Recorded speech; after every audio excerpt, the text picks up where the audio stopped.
Between the camera and the audience comes a very important job. Film and video editors edit soundtracks, film and video for the motion picture, cable, and broadcast television industries.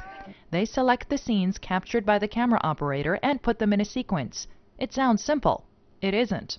In addition to creativity, a thorough understanding of what needs to be communicated drives each decision, and there are so many decisions. Should a scene be paced quickly with many fast cuts, or would slow shots add more drama? Would the close-up work better here, or the wide-angle shot? Usually, the editor does not make these decisions alone. Working with a team of people ranging from the director to the client often requires patience.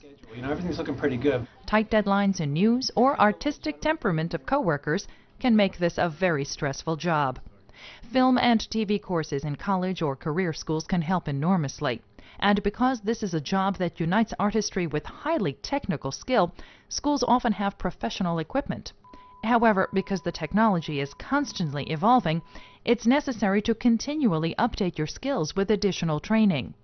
Once, editors worked with just scissors and tape. Now computers are used.